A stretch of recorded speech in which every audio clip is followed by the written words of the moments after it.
is the voice of Pro Football Talk Live on NBCSN, and, of course, Football Night in America Insider and the great website, profootballtalk.com. Mike, I want to start with Jason Witten, the possibility of him. Was there a possibility of him coming out of the broadcast booth to play for the Cowboys this year? Well, if there was a possibility, it would have been before Week 13. That's one of the things Shereen Williams of PFT nailed down. After Week 13, and coincidentally, this report comes out Week 14, but after Week 13, you can't just bring a guy back who's on the retired list. You'd have to pass through waivers first, so it would have been complicated. Somebody else could have screwed it up by making a waivers claim on Jason Witten. But I look at it this way. He's working for ESPN. ESPN reports that he was talking to the Cowboys about coming back. Surely there was some conversation with Jason Witten, the ESPN employee, before they went with that report. That would be like me going on Football Night in America saying Tony Dungy's thinking about coming out of retirement to coach the Buccaneers without talking to Dungy before doing it. So I think even though it was denied by the Cowboys very loudly, there had to have been something to it, or it never would have been a report published by ESPN. Yeah, I had heard earlier in the year when, that receiving core was not doing anything, and this is before Amari Cooper, that they were that desperate. They were trying to get somebody who could be a go-to target for Dak Prescott. And then when this came out, and by the way, Witten said, no, I'm committed to this, and this is what I want to do. And it was, the right answer, I think, at the time. But the fact that it came out now, then I thought maybe there was something to it. But how does Dallas not know the rules of bringing Jason Witten out of retirement?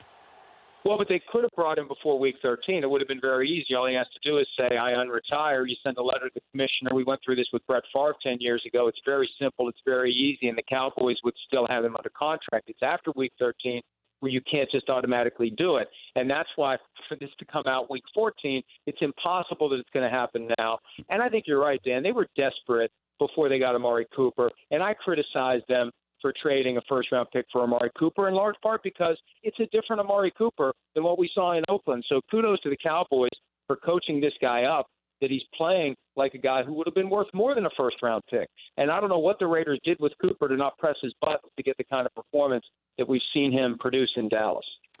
The Oakland lawsuit against the Raiders, what do you make of this? Well, I'm in the process of trying to break it all down now and understand it. Basically, it's an antitrust lawsuit that argues that the NFL put in place a relocation policy that ultimately lets the NFL leverage cities and profit from relocation fees that teams pay when they move, like the Chargers and the Rams did to L.A.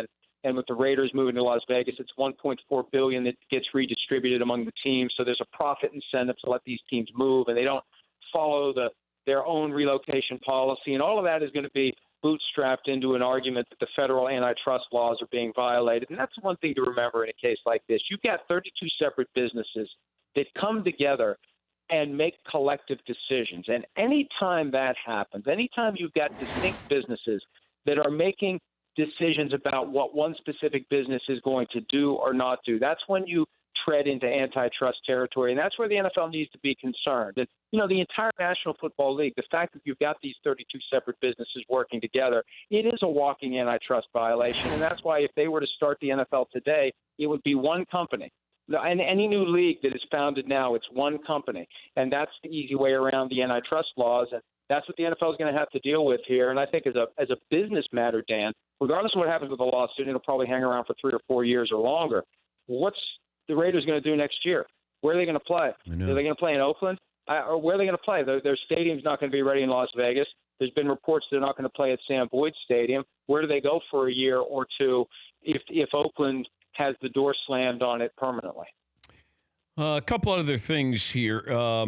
Cam Newton and that shoulder, like, why it feels like there's something to it. It feels like, but I don't know how serious this is. Is it an aggravation? Is it re-injured, or is there nothing? Well, it hasn't been right all year, and I think it came to a head in that game against the Buccaneers when he tried to throw a Hail Mary and it came up 15 yards short of the end zone, and they brought in Taylor Heineke to throw it the second time, and Heineke's draft analysis coming into the league was he doesn't have a strong arm, and he's the guy who's throwing the Hail Mary instead of Cam Newton. So there's something going on with that shoulder. He's had surgery on it in the past, and I think this is going to be one of those things where we get through the season, and then there'll be an announcement at some point in January that he's had successful shoulder surgery, and he'll be ready to go at the start of the season. And maybe it'll show up on Jim Irsay's Twitter account. Wow. Carson Wentz dealing with a back issue, not expected to play this week.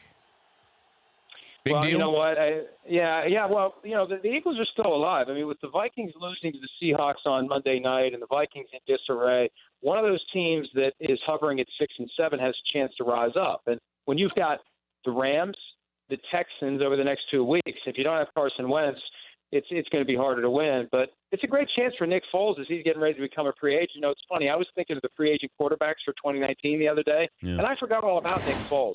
I mean, what a shame. When this guy finally gets to the market, he will be the guy that nobody is thinking of, and maybe this will be a chance for him to come back and remind everyone that he could still play at a high level, and he gets a chance to get paid in March. I also wondered this, Mike, and I'm just spitballing this, but I wanted to know, this is prior to Lamar Jackson this past weekend, but I assume the job is now his. If I'm Jacksonville, I kick the tires on bringing in Joe Flacco. It's an upgrade, a steadier presence, a better quarterback, got playoff experience, no drama with him. Is Tom Coughlin going to be the head coach next year? So I don't know. What do you think of those thoughts? Well, I like that. I mean, I kick the tires on anyone other than Blake Bortles at this point. And last year they had plenty of options at their disposal, and they chose none of them. They chose to stick with Bortles. This year there are going to be fewer options, and one of them is going to be Joe Flacco. And the thing I like about Flacco, but I also don't like this, when Flacco has a bug up his butt, he plays better. Now, you'd prefer that consistency and you play well all the time. But back in 2012, when he thought he was being disrespected, he went all in, bet on himself, won the Super Bowl, got the big contract. And then earlier this year, when he was healthy, he was playing well because people were talking about how Lamar Jackson's going to take over. So if you give him a chip on his shoulder and you send him to Jacksonville, maybe you get 1 or 2 really good years out of him before he gets complacent again. You think Coughlin will coach that team next year? I'd be surprised if he does. I don't know. I think that there's going to be some changes. The change they made to offensive coordinator a couple of weeks ago, that's not, hey, last-ditch effort to try to make it to the playoffs. I think that's an effort by Doug Marrone to blame somebody else for something that ultimately falls back on him. Can you think of another team that had everybody coming back, everything looked like it was pointing up, and it's like an entire top-to-bottom organizational exhale where they forgot everything they had to do last year to get to the point where they were a Final Four team. Like after they beat the Patriots and went to 2-0, I think they just wanted to fast forward to the postseason, and they just completely lost their way.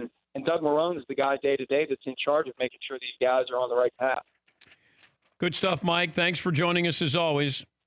All right, Dan. See you, buddy. That's Mike Florio, Pro Football Talk Live on NBCSN. For more Dan Patrick Show, tune to Audience Channel 239 on DirecTV or download the Dan Patrick Show app.